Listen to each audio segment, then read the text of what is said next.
Hey, good evening, everybody. My name is Dr. Nathan Thompson with the Wellness Way Yorkville. Happy Monday, and welcome to tonight's broadcast, in which I'm going to take some questions that people have asked me this week, and I'm going to go into a little bit more detail. Just so you guys know, I'm going to be talking about wheat gluten. We'll talk about weightlifting or cardio. How should people eat in general? And I'm also going to answer the question about mammograms or breast thermography. And then also, I'll answer the question, what about the carnivore diet? All right. And I'm going to give you, uh, based on physiology, I'll give you my opinion based off of that. And so, guys, enjoy the broadcast and enjoy all of the good info that I hope I bring to you as well. And if you are watching on our platforms, YouTube, Facebook, on Rumble, just make sure that you say hello. Let me also know where you are watching from. As well. So, guys, enjoy the broadcast. All right. So, if you guys are not new to the page, or if you are new, every few weeks or so, we do an inflammation talk here at our office, the Wellness Way Yorkville. And this is an in person event. Please make sure, guys, that you get registered for it, especially if you want to work with me directly. I know that some people know they should work with me directly, but they don't want to come to the inflammation event, because it's this is not a punishment, guys. And we have found that people who come to the inflammation event get way better clinical results because they understand things better. So if you're from the Chicagoland area and you suffer with things like weight loss resistance, problems with your hormones, thyroid disease, arthritic issues going on, type 2 diabetes, autoimmune conditions, problems with your hormones, this is a talk that is just for you. Please come to that and I'll help you bridge the gap between how the body responds to inflammation, how it adapts to it. You know what the really cool thing is just today, we had a woman whose thyroglobulin antibody went down literally it was in the hundreds and it went down to like 1 point something. It was just amazing. But we had to get rid of the things that were irritating her immune system. And one of the things that was irritating her immune system so much was breast implants. And once she got rid of those, we saw that a lot of the antibodies to her thyroid went way down, especially because she lost a big time immune system trigger. So if you want to work with us in person, and if you're from the Chicagoland area, please make sure that you go to our link tree that is posted at the top of our page. Click that link, and then you will see where to register for that. This is an in-person event. So if you are from Europe, I appreciate you guys watching. Please don't register if you're from Europe as well. Now, speaking of Linktree, I know that we have a new page. I want to give you some free gifts that you can enjoy. And so if you haven't downloaded yet our free workout ebook, these are home workouts that involve very little equipment. And these are things that you can do at home as well. There's about 75 workouts on there. And yes, I've done all of them. I've done all of them, some of them twice. And so you can download that free ebook as well. You'll see if you're watching, you can see the slides. This is my favorite workout. As many rounds and reps as possible in 11 minutes of 11 burpees, 22 air squats. People say, hey, doc, where should I be at when it comes to this? I say a very fit in person, a person who is very fit and in good cardiovascular condition, probably in 11 minutes could probably knock out about 6 to 7 rounds. I think that would be very good if they're able to do that. That's actually my favorite workout. You'll find that if you download that as well. And then on Linktree, you also see I have it circled where you can register for the inflammation event, also where to download the free workout ebook that you can download and have it right away.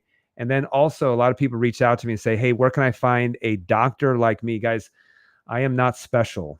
The Wellness Way approach is in fact very different and very special, but you can if you go on there, you can find a Wellness Way doctor that's hopefully within your area who can work with you remotely. If they're not within that area, please go there, type in your zip code and find someone who you can connect with there, especially. Now, in addition to that, you can also order a pretty awesome t-shirt. So we have a t-shirt store. You'll see that on our link tree if you go ahead and click that on our profile.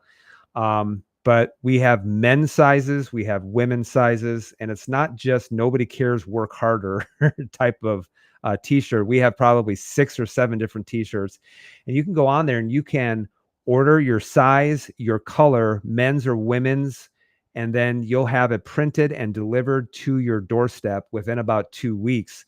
And no, I don't make all of the money from that, but this helps us to support the software that we use. It helps to support also my time.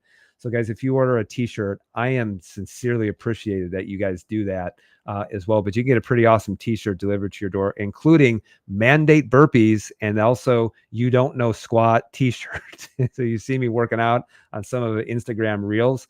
I usually try to wear a T-shirt that's from our store, as well. So let's go over some live question and answer, and let's answer some questions that people have submitted to me just this week, asking some very, very specific questions. Before I do that, one of the things I want to go over with you is if you watched like last week and I talked about what about some of these popular weight loss medications that are on the market today. I went over that 2 weeks ago. And if you haven't been able to see that, you can see the replay of that on Facebook, on YouTube as well. You'll see it on Rumble. You also see it on Instagram. And then last week, I talk about weight loss resistance really being a symptom of other things that are going on. Here's what's interesting. As I saw this come by on my email, and now doctors are warning about these weight loss medications in people who have endoscopy, or they have like an upper GI camera that's put down their throat in order to look at their stomach or to look at their upper gastrointestinal system. And here's what it says: why drugs like Ozempic, Wegovy may lead to keyhole surgery complications. It goes on to say this: researchers at Cedars-Sinai have announced study results suggesting that patients should suspend the intake of certain popular drugs used for weight management in obesity, such as Ozempic and Wegovy, before undergoing endoscopy procedures to mitigate the risk of aspiration pneumonia. So what this is, and I'll go on to read this extensive analysis involving data from nearly 1 million patients in the United States highlights the dangers posed by these treatments due to their impact on digestion and food retention in the stomach. This is what I talked about, how it slows down digestion. It actually induces a medical condition known as gastroparesis, or delayed stomach emptying. And the reason why they're starting to have some problems with this, or they're having some concerns with this, is that if people go in and they're going to get an upper GI, like an endoscope, and they're going to get a tube that's actually stuck down into their stomach, if they have food that's still in there that doctors are unaware of because of these weight loss medications, that you can actually aspirate food, it goes into the lungs and causes an infection. So now they're warning about this, and they're like, yeah, but it doesn't happen all that much. Well, if you take it that the fact that this is going on in 1 million people every single year, that if some people, if they don't let you know about this, then you can run into some problems, because they're going to think that food has exited the stomach. It's still in the stomach. And if you have food there, you can actually aspirate that food, can end up in the lungs and cause a pretty serious infection as well. So I thought that was interesting. And I talked about that. And I've only talked about that from, here's why this physiologically doesn't make a lot of sense, why you got to be careful about this. But now they're talking about some of the, I don't want to call them side effects. They're really effects. Everybody talks about all the side effects of all these medications. No, they're an effect. They just don't want that to be the main effect, which is why they call it the side effect. So let's get into some questions that people have given to me during this week. Thank you very much if you guys submitted a question. And here's the first one. Dr. Nate, what are your thoughts on gluten? What are your thoughts on gluten? And, about 20 years ago, when people were like gluten-free, I'm like, oh man, it's such a fad. But then when you start going into a little bit more, gluten is actually, if you look at the molecule of gluten, is that it actually signals the gastrointestinal barrier to open up.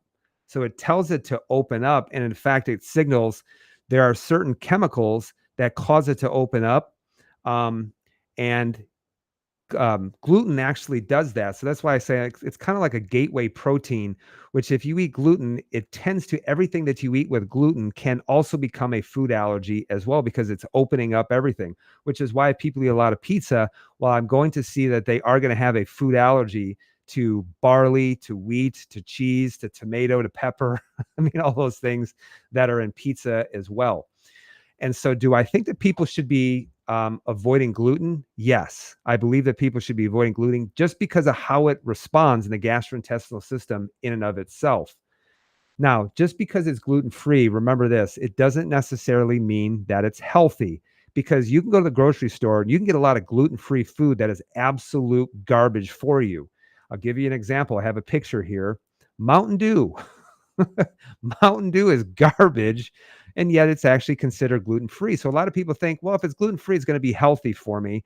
And it doesn't mean that that gluten-free food, while it may not impact your gastrointestinal system, there's a whole lot of sugar and caffeine that are in there that can cause some issues with other areas, specifically blood sugar, fatty liver, and things like that.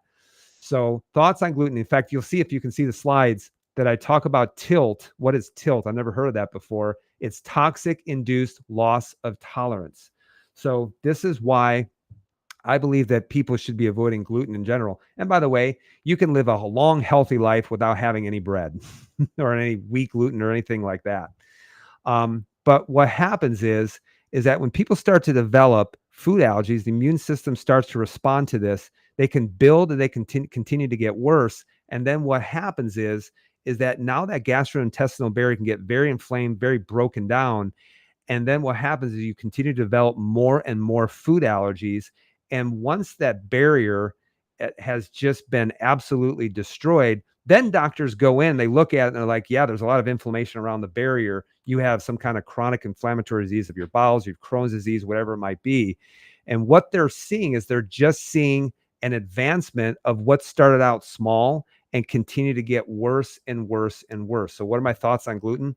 I think that everyone should be avoiding it in general, okay? Because once your gastrointestinal barrier goes, you are going to have a severe toxic-induced loss of tolerance, and it becomes every man for themselves when it comes to a lot of foods and things like that. And you know a lot of people. In fact, I just had a consultation with just a wonderful young girl who was having so many problems with GI issues, with eczema, with a lot of allergies and things like that. We tested her. She had 21 different food allergies. And I'm like, this just didn't start. And I had asked her, I was like, were you a colicky baby growing up? Oh my gosh, yes, lots of ear infections and things like that. So really what we're seeing is we're seeing just how these things continue to advance over a period of time, okay? All right, so here's the next one. What are your thoughts on breast thermography, okay? What are your thoughts on breast thermography? Now, I've talked about this in the past. I'm a huge fan. I'm a huge fan of breast thermography, and I'm going to tell you what I'm even a bigger fan of than breast thermography. But let me ask you this question. When do you want to know if you have something suspicious that's growing in your breast? And yes, this can affect women, and this can also affect men. I've actually had men who have had breast cancer as well. But the biggest question I will ask you is, when do you want to know? Do you want to know once it's already a tumor, or would you rather see that there's changes in physiology even before it even becomes a tumor? See, I would want to know a lot sooner than actually when it's showing up on a mammogram. So that's why I'm a fan of breast thermography, to be getting that done so that you can see thermographic changes or heat changes. Remember, breast, if you have a quickly growing tumor, it's going to have a heat signal attached to that. It's going to have a change in physiology, and things that are going to be more slow growing are going to be darker. They're going to have a smaller heat signal as well. So it just comes down to, when do you guys want to know? But let me even take it a step further, is when do you really want to know? Do you want to see the change in physiology, or do you want to wait until it becomes some kind of pathology? See, if they look at pathology, they're already looking at a disease that's already there. And I don't want to wait for a colonoscopy. I don't want to wait for a mammogram. I want to see if there's a change in physiology before it shows up as some kind of tumor.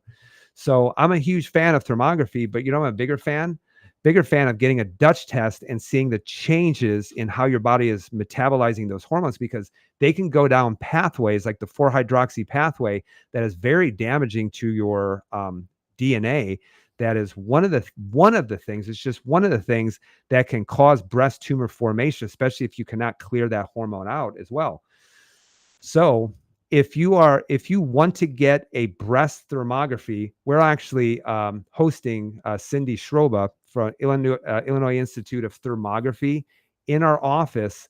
That's going to be Thursday, June 13th, which is a month from today. And I left the number at the top. All you have to do is call Cindy. We host her at our office. We don't have anything to do with it. But she comes in and she does thermography for people who want it. And if you're watching, you can pause this number. You can pause the video, write this number down, 815-482-6224, and you can schedule with Cindy either in her office or if she's at a location that's closer to you. I don't really care where you get it, but I do think that people should be looking at changes in physiology before at least getting a baseline to see what's going on. And we've had women who've had breast cancer, and we say get a baseline and then redo it in 3 months. And with some of the things we do, we see it's very, very stable, not growing or anything like that, which is very, very good. You want to see that. You don't want to see that it's growing out of control, and you can see that taking place. So the difference between thermography and mammogram is that thermography is non-invasive. It doesn't require you to clamp down and squeeze down on your breast. There's no radiation that's involved. It can detect abnormal patterns and physiological change way before it's showing up as a tumor, and it's actually a good test in order to look for any physiological changes, the presence of inflammation, early cancer, and early disease that's going on. Now, what happens if I have an abnormal test? Well, they may recommend you to get further testing, like an MRI or something like that. But it's not diagnostic. But here's the thing: if you have an abnormal mammogram, they're still going to send you for more tests, after that. So please get registered for that. That's going to be Thursday, June 13th. That'll be in the afternoon in our office. You can call Cindy. She'll set you up with everything. She's a wonderful, absolutely wonderful person to work with, especially. I can't recommend her enough. All right, Dr. Nate. All right, here it comes. What are your thoughts on the carnivore diet? And I have people people ask me, they're like, haven't you looked into the carnivore diet? I'm like, yes. Or when people come to me like, what about eating for your blood type? I'm like, I've looked into everything. And if it doesn't make sense, physiological sense, I don't go much past, that as well. But at least once a week, someone will be like, you need to be on carnivore diet. At least someone will leave a comment with that. Now, here's what I'm not going to do, because there's a lot of doctors, I'm going to say, on social media who belittle people who are very enthusiastic about carnivore diet. Now, one of the things that I'm not dismissing that you don't feel better being on a carnivore diet. But here's the thing. Okay. I'm going to go over a test example of that. And let me give you a life example, because if you go back about 14 years or so, I was obese. And you could tell, you looked at me, I'm speaking about nutrition, but I was 40 pounds heavier. And I remember over the course of about 6 weeks, I lost about 40 pounds, and people's like, you must be sick. What's going on? I went on an extreme calorie deficit, and I got rid of sugar and everything. I mean, you name it. I got rid of all kinds of sugar, and I lost a lot of weight pretty quickly. And I thought, well, wow, this is a really awesome way to eat. I bet you it works for everybody. And what I thought is that was going to work for everybody, but it didn't. And I'm going to explain to you why here in just a second. And this is why when people say you need to be on a carnivore diet, there's not one diet that works for everyone. Okay. And so people they feel better with a carnivore diet, and they think everyone needs to be on this as well. And that's not necessarily true. So you know why people feel better once they go on a carnivore diet? Carnivore diet is the ultimate elimination diet, which means you probably eliminated a lot of things that were really irritating the gastrointestinal system. You probably irritated something that was irritating the immune system quite a bit. And that's why you feel so much better. And I can't stress this enough, is that when people start to lower inflammation, they generally feel so much better, but it doesn't necessarily mean that they're over the hump when it comes to that. And I want to give you a perfect example. Here's the test results of somebody who came in, and this was his food allergies. Okay. Now, just to be fair to everybody out there, I had a woman who came in who had a constant pregnant belly, and every food that she ate that was not a meat was causing so much bloating.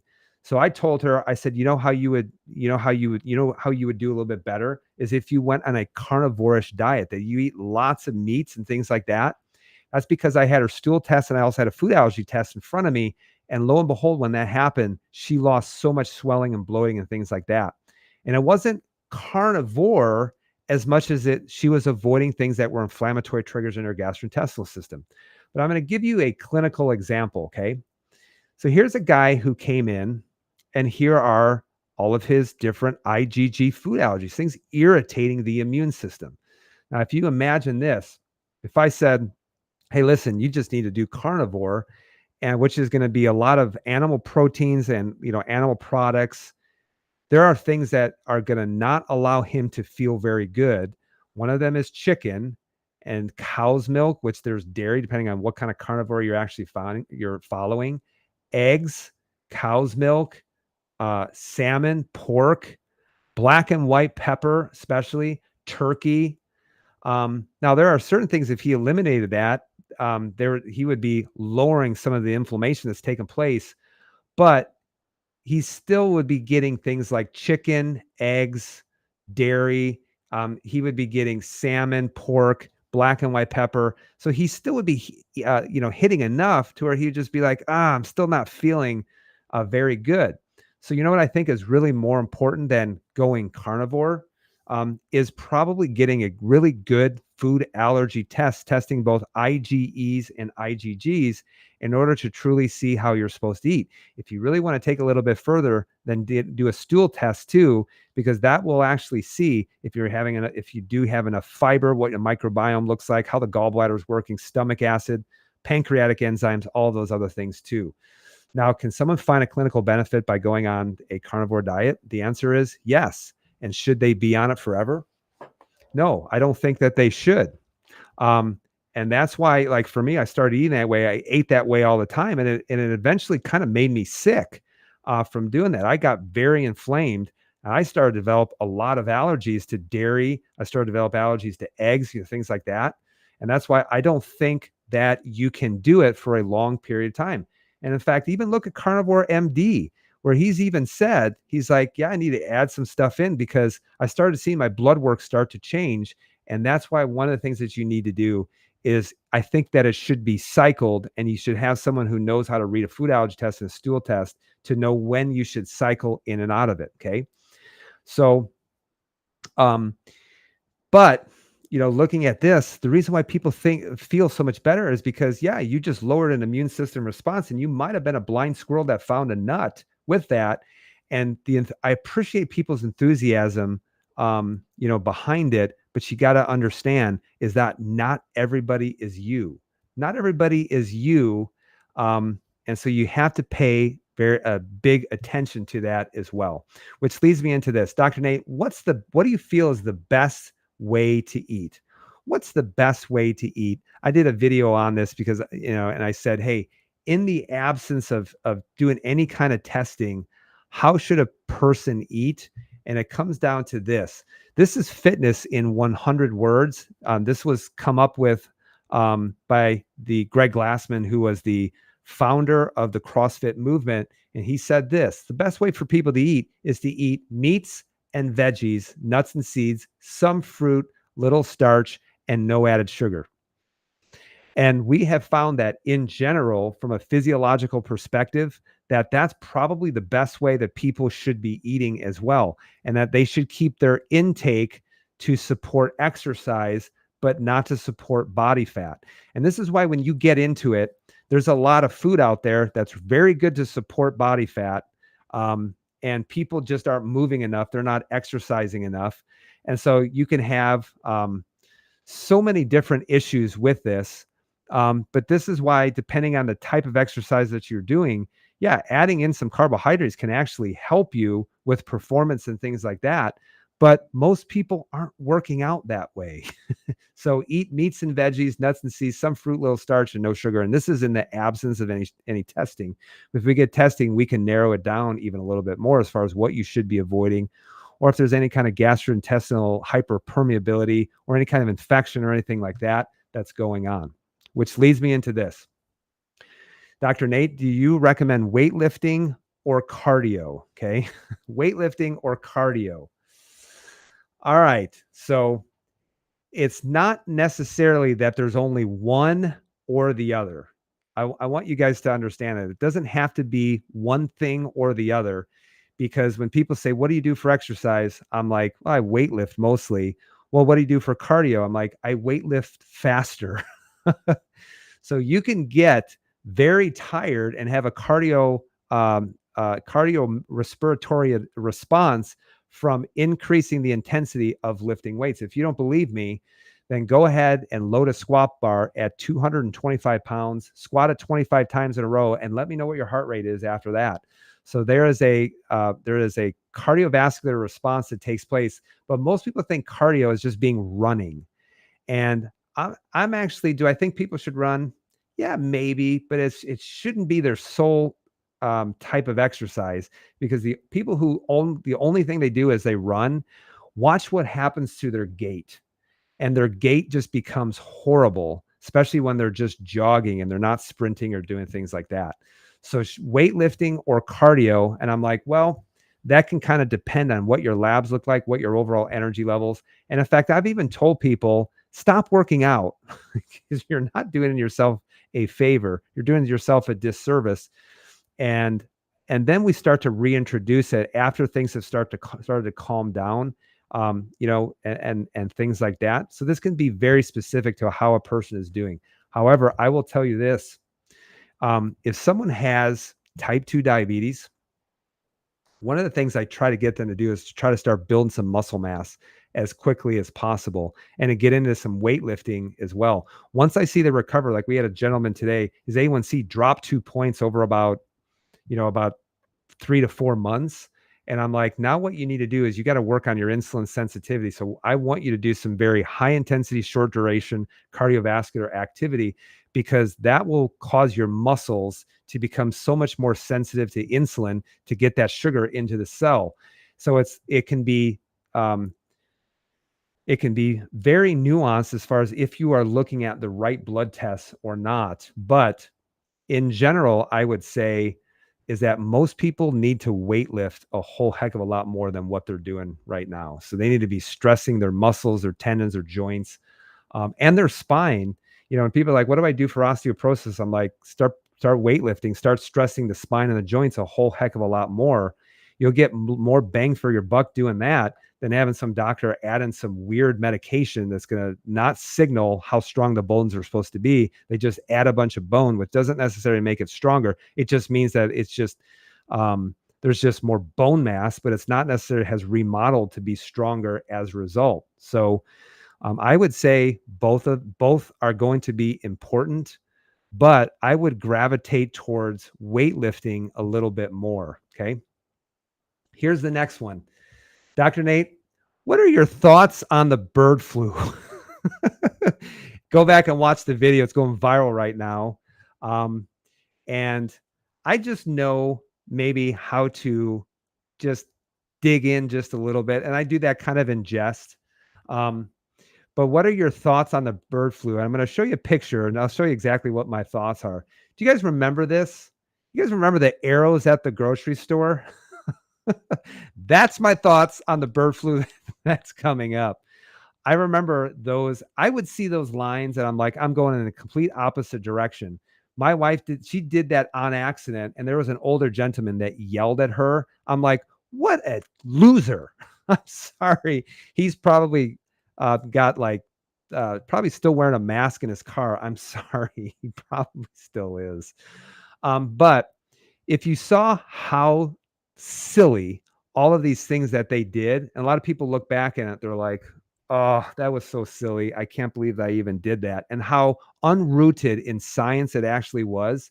This is why 10,000 papers have been retracted this year, because it was just not based in science whatsoever. A lot of those things, they've retracted 10,000 papers, which was a record in 2023 of last year, especially.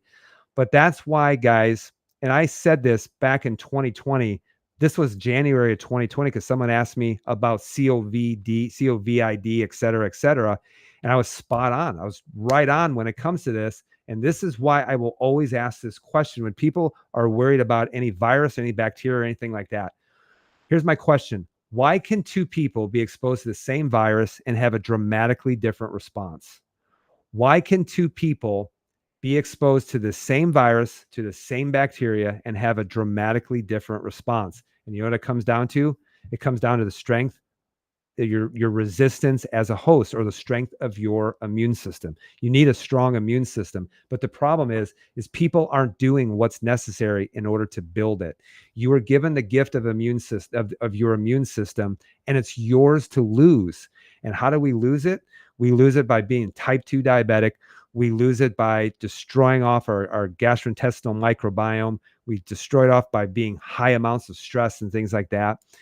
These are things that doctors weren't even measuring. I'm like, when you make these draconian rules and regulations, how can this be clear across the board for everybody else? Because everybody has a different immune system, and no one is measuring it with a CD4, CD8, immune system test. No one is actually measuring that. And we could have done a lot smarter things when it comes to that. But when you start asking me about the bird flu, the first thing I think of is arrows on the grocery store and how stupid that was, especially. So your immune system is a gift and it's yours to lose, but we do a lot of things that will lose the strength of the host or the strength of the immune system as well. And so this is why, guys, coming up Tuesday, May 14th, which is going to be tomorrow at 6:00 p.m. That's why we're doing our next inflammation talk.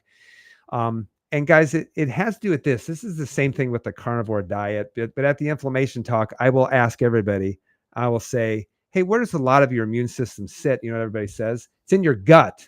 I'm like, you're kind of right. Now tell me why you're right. Tell me why you believe that. And then they're like, I don't know. That's what somebody told me. And so we just keep regurgitating what other people told me, what told them. And that becomes our new, but we never can give an explanation as far as why. And that's why I tell people, don't believe something because someone else told you. Go ahead and research it. Look it up. Because don't be the person that regurgitates everything that they learned because you learned it from a book or someone else told you. Is learn why. That's one of the biggest things that I can tell you.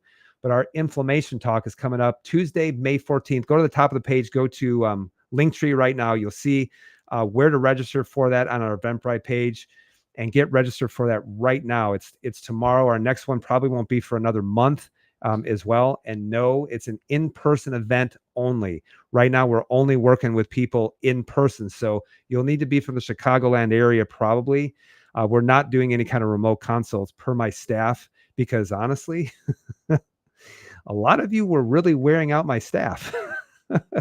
And they begged me. They're like, oh, we just can't keep up with it as well. And I'm like, okay, I understand it. We'll just turn the faucet off for right now.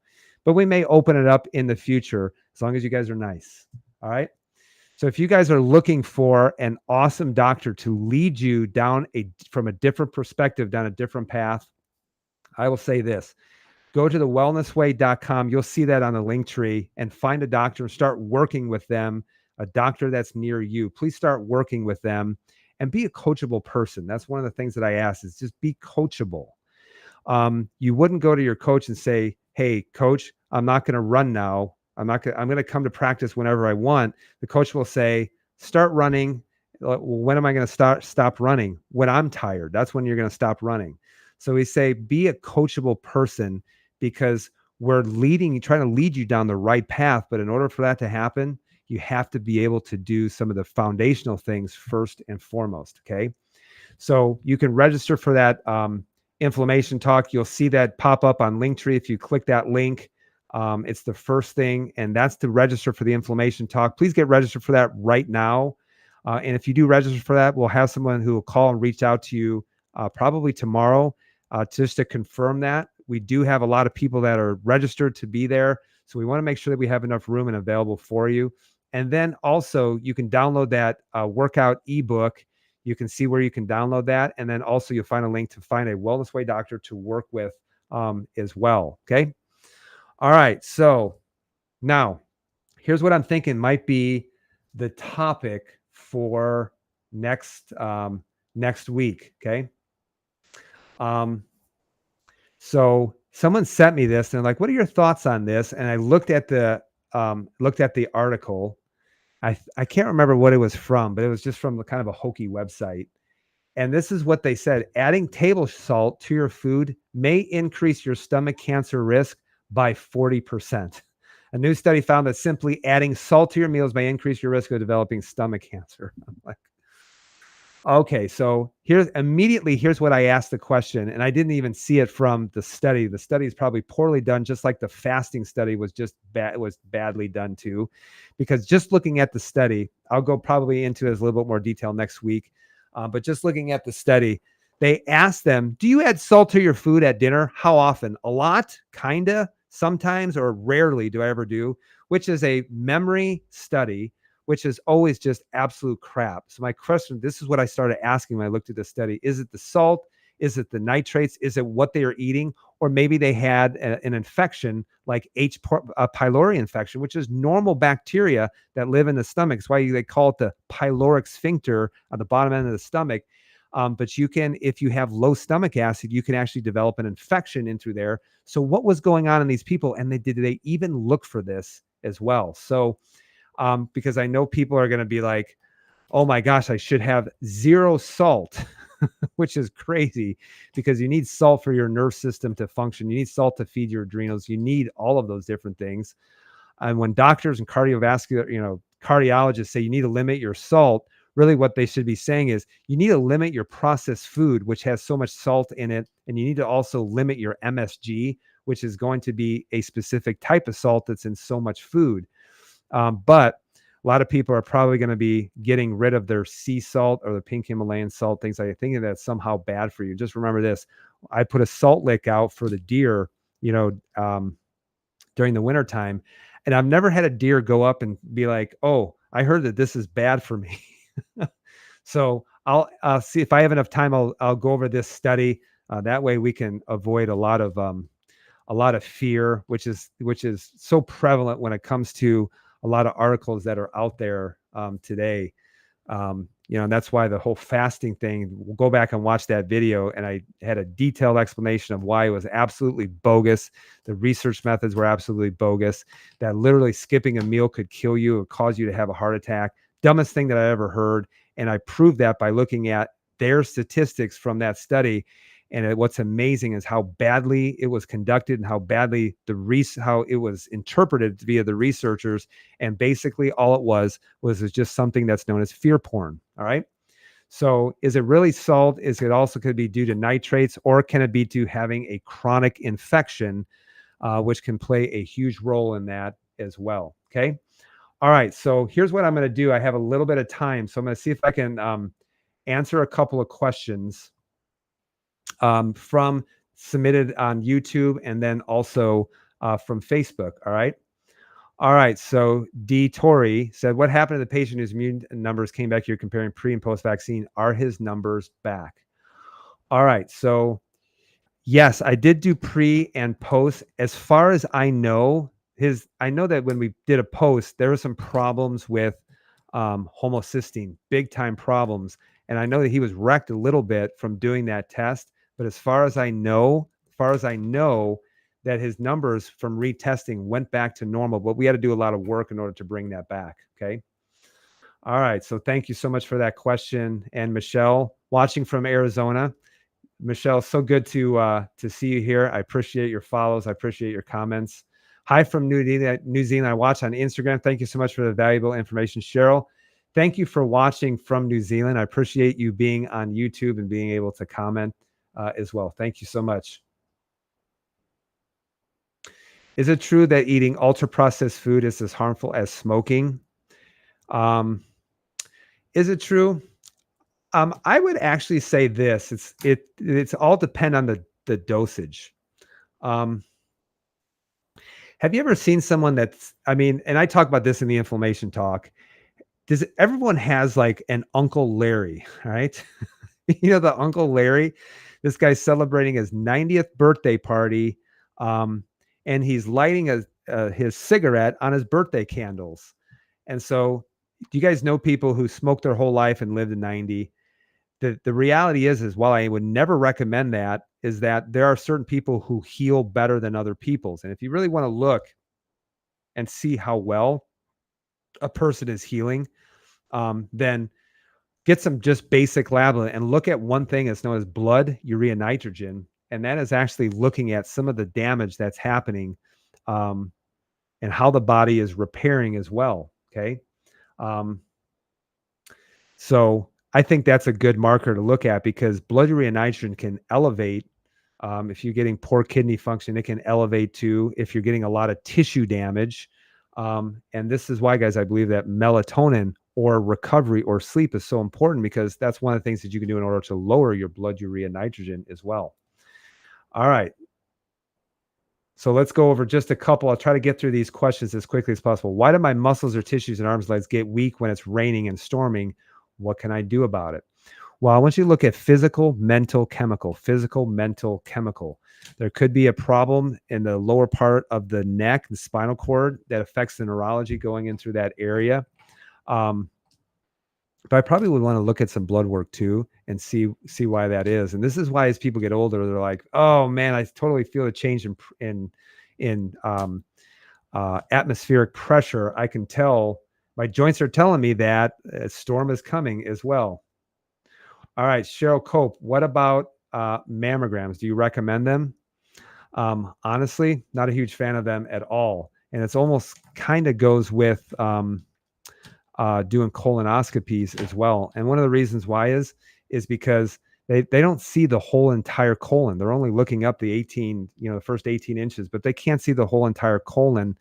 And I have had people get really hurt by doing a colonoscopy. They perforated the colon. They were in the hospital for a long time trying to overcome being very septic from perforating the bowels. Okay. Dr. Thompson, you recommend povidone iodine as a nasal antiseptic? Generally, no. You know what I recommend as well is if somebody's getting chronic nasal issues going on, probably run a stool test and see what's going on. However, one of the things though that you can do is you can take colloidal silver nasal spray, and I believe that would be better than just doing some kind of antiseptic iodine or something like that. Is a colloidal silver nasal spray. It's one of the things you can do in order to keep your nasal passages pretty clear of a lot of things as well. All right. According to organic chemistry textbook, thermography has a high rate of false positives. Yes, I would probably say that there is, and it causes a lot of unnecessary fear in people. Just remember this: you have a false positive, you are going to be having a massive stress response with what's going on, because then you just go down the road of doing a lot of unnecessary testing as well. All right, here's an interesting question from Jackie. Jackie, how are you doing? It's good to see you. I have a friend whose ferritin level went from 150 to 500. What do you think is causing that? The first thing that I would say is does she have an infection that's going on? So if someone's ferritin just jumps up really quickly, this is why too, we've tested some people and their C-reactive protein goes from like 1 or 0.5 up to 12. The first thing I'm going to ask them is, do you have an infection that's going on? Because if you have an infection while you're having the blood test, your ferritin levels can actually go up. But it's definitely something to ask her if she has infection that was going on during the blood draw. And I would actually say get that retested fairly quickly just to confirm, to see if it is in fact, because high amounts of ferritin can indicate that there potentially could be a fatty liver that's going on as well.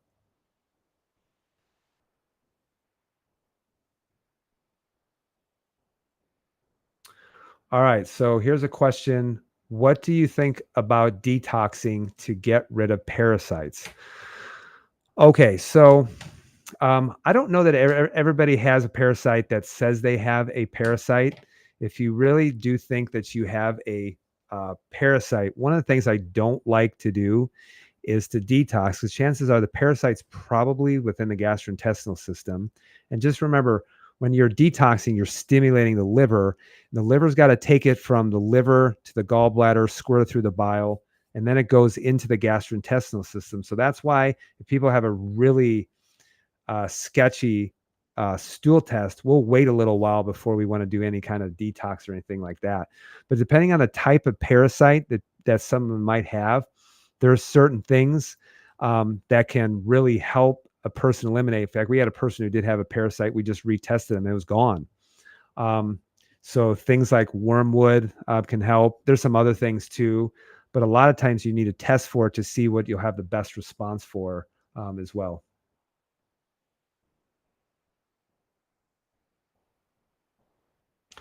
All right. Are there any negative effects of taking magnesium long term to help sleep? Um, the only negative effects to taking magnesium to help you sleep, I would say this, is probably to your pocketbook. Um, and this is why during the inflammation talk, I I talk a lot about the Dr. Oz effect because I've had people who have come in and they're sick and they're on 32 different supplements. And then they're like, oh, I'm afraid to go off of it. And I'm like, yeah, but you're still sick. And so that's why the beef with people is like, yo, supplements don't work. And it's like, yeah, they're probably not going to work if you're so doggone inflamed.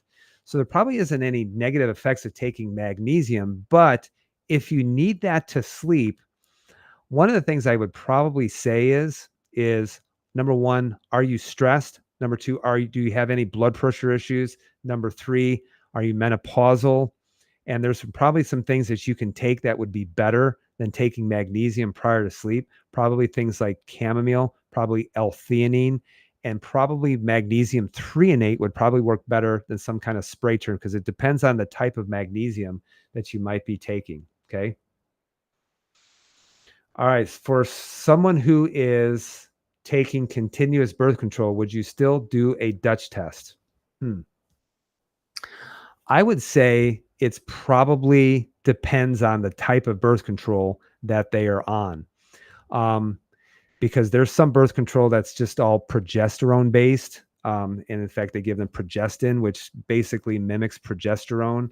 Or if it's an estrogen based one, yeah, you probably still could do a Dutch test as well.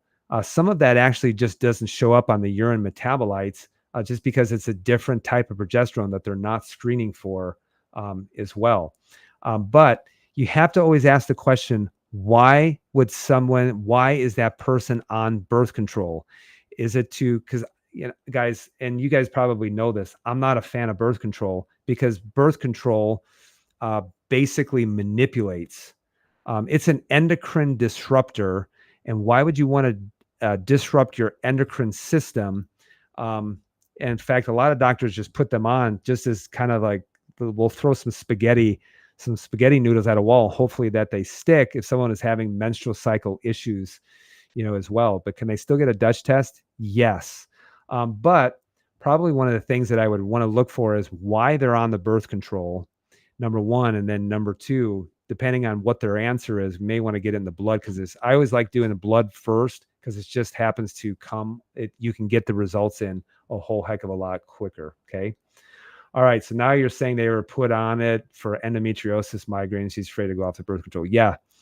So one of the things I probably would do is work with, please, a Wellness Way doctor.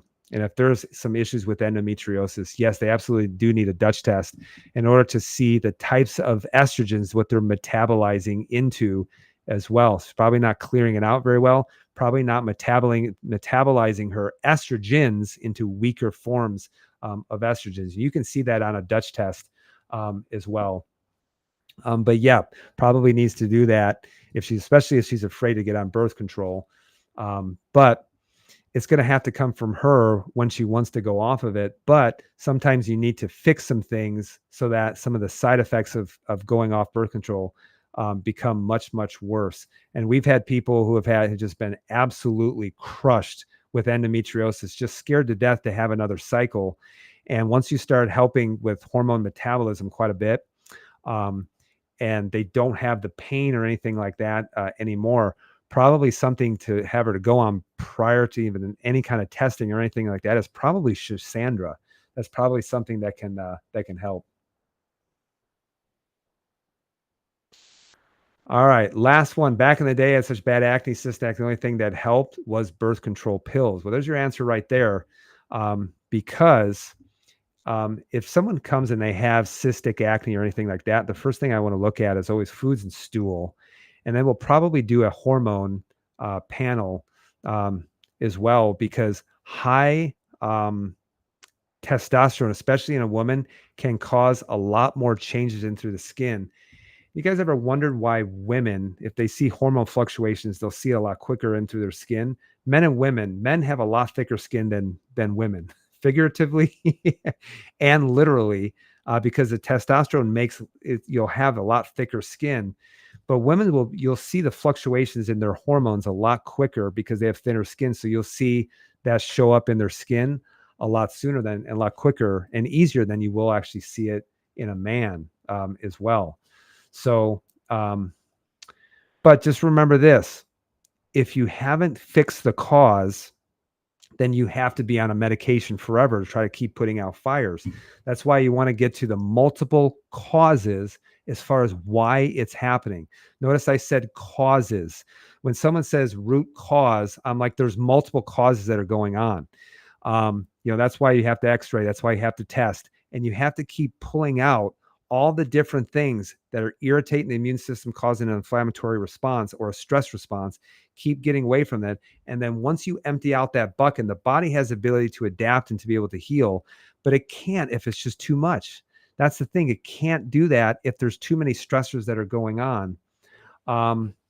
And so that's why, guys, we just keep peeling back the different things that are stressing it and seeing how the body can start to adapt and can start to heal on its own. All right, guys, last question. What do you recommend instead of a colonoscopy? I would say this, do a Cologuard, okay? So to do a Cologuard, that's gaining a lot of traction. I think I don't know if you can even go on their website and order it, Cologuard, or if you need your doctor to actually run it or to recommend it as well. But I actually would recommend Cologuard instead of doing colonoscopy. Can you see some things on the stool that you say, there are some things on there that you need to look deeper? The answer is yes. One of them is known as beta glucuronidase. And if that's very elevated for a long period of time, that can really, really cause a lot of issues within the colon because it really interferes with your body's ability to be able to hang on to toxins and eliminate them. And so if you're always detoxing and then cleaving that off and then exposing that to the colon, that can irritate the lining of the colon quite a bit. You have to understand, guys, that a lot of cancers are really due to either infection or they're due to just long-term tissue damage, and the tissue just tries to change and to adapt as much as possible. Look at esophageal cancer, look at lung cancer, look at even some hormone-based cancers with poor hormone metabolism as well. But look into Cologuard for that show. Thank you guys so much for the questions. All right, guys. So next week, should I let me know with a thumbs up? Should I talk about the study about adding table salt to your food may increase your stomach cancer risk by 40%? All right. If you guys want to hear that, let me know, and I'll try to spend enough time in order to be able to get things together. So, guys, I appreciate you guys being on this live video. I've been going for like an hour now. Holy cow, time flies when you're having fun. So, guys, I will see you guys next week, and I hope that you guys learned a lot. I hope that you gained valuable information. I can't wait to see you guys from the Chicagoland area at our next Inflammation Talk coming up tomorrow night. So, guys, be well, be blessed. I love all of you, and I hope you have a great night. And as I always say, remember who you are.